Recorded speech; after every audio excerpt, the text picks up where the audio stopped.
দিয়েছেন তারা হলো হুদ্দুল্লিম বাদা জালিকা জানিম, এরা হলো পিতৃ পরিচয়হীন যার সন্তান, এরা কখনো বৈধভাবে বৈধ সন্তান হতে পারে না, ঠিক না? আমার ভাইরা তাকিয়ে দেখেন, যারা সন্তান যারা শ্রেষ্ঠ আলেমদেরকে আয়না ঘরের ভিতরে রেখে কষ্ট দিয়েছে, কোরআনের পাখিকে সুস্থ অবস্থায় জেলখানা থেকে এনে যারা হসপিটালের ভিতরে অসুস্থতা দেখিয়ে ইনজেকশনের ভিতরে বিষ ঢুকিয়ে আল্লামা সাঈদীকে হত্যা করেছে, এদের বিচার এই বাংলার জমিনে অবশ্যই হবে, না হওয়া পর্যন্ত তাওহীদি জনতা শুনবে না, ঠিক না?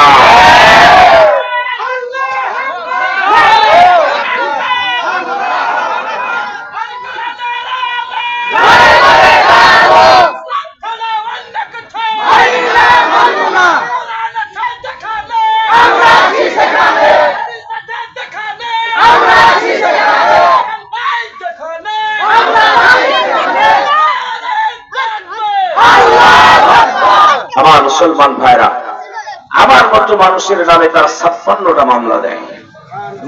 কয়টা? 56। 8 বার তারা আমাকে জেলে নিয়েছে, ডিবিতে নিয়েছে, সিআইডিতে নিয়েছে। তারা আমাকে ক্রসফায়ার দেওয়ার জন্য তালিকাভুক্ত করেছে। অপরাধ শুধুমাত্র কোরআনের কথা বলা, কোরআনী আন্দোলনের সাথে থাকা, এই ছাড়া আমার বিরুদ্ধে কোনো অপরাধ তারা খুঁজে পায় না, ঠিক না? এই অপরাধে বিশ্বনবী সাল্লাল্লাহু আলাইহি সাল্লামকে তারা শিয়াবে আবু তালেবে 3 বছর তারা গ্রেফতার করে বন্দী করে রেখেছিল, ঠিক না? এই অপরাধে বাংলাদেশের শুরু হয়, গোটা পৃথিবীর শ্রেষ্ঠ সন্তান শহীদ মাওলানা মতিউর রহমান নিজামীকে তারা মিথ্যা মামলায় তাকে অ্যারেস্ট করে তার বিরুদ্ধে রায় দিয়ে তারা শহীদ করে দিয়েছে, ফাঁসির কাস্টে নিয়ে গেছে, ঠিক না? শুনে রেখে দিয়ে দাও, যাদেরকে তোমরা ফাঁসি দিয়েছ এরা এই ফাঁসের দড়ি জুতার ফিতার চাইতে তাদের কাছে আরো নিকৃষ্ট, ঠিক না?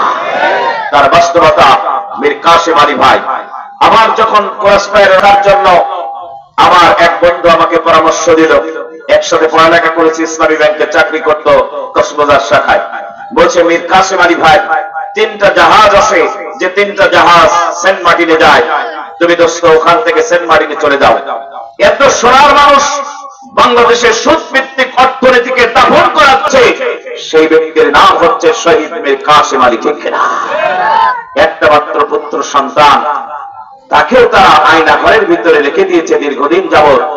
তার কথা আর চোখের পানি বলছে, যখন আযানের ধ্বনি হয়, যখন আল্লাহু আকবার পরে মসজিদ থেকে ধ্বনি আসে, সাথে সাথে তারা এত জোরে গান আর বাজনা বাজিয়ে দেয় যেন আল্লাহ রাব্বুল আলামিনের বান্দার জবান থেকে সুন্দর মধুর ধ্বনিতে দেওয়া আযানের ধ্বনিটা পর্যন্ত আমাদের কানে না আসতে পারে।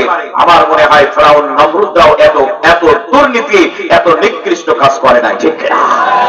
নেতৃবৃন্দ আছেন, গত বেশ কিছুদিন আগে জামায়াত ইসলামের কেন্দ্রীয় শূরা ও কর্ম পরিষদের মিটিং হয়ে গিয়েছে, সেখানে বলেছে, আমির জামাত বলেছেন এই বাংলাদেশের 2 লক্ষ মানুষকে তারা বঙ্গোপসাগরে ডুবিয়ে মারার জন্য সিদ্ধান্ত গ্রহণ করেছিল। ভারতের রয়ের এই দালালদের সার্বিক সহযোগিতায় তারা বলেছিল এই মানুষগুলোকে যদি বাংলাদেশের জমিন থেকে সরিয়ে দেওয়া যায়, তাহলে এই বাংলাদেশে আল্লাহর নাম বলার, আল্লাহু আকবার বলার মতো লোক খুঁজে পাওয়া যাবে না।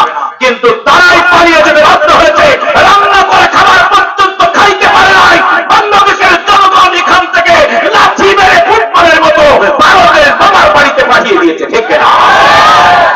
আমার মুসলমান ভাইরা, আল্লাহ রাব্বুল আলামিনের বান্দারা সকলে জুলুম করে মানুষের উপরে, অন্যায় করবে, শুনে রেখে দিয়ে দেন, অন্যায়কারীদেরকে আমার আল্লাহ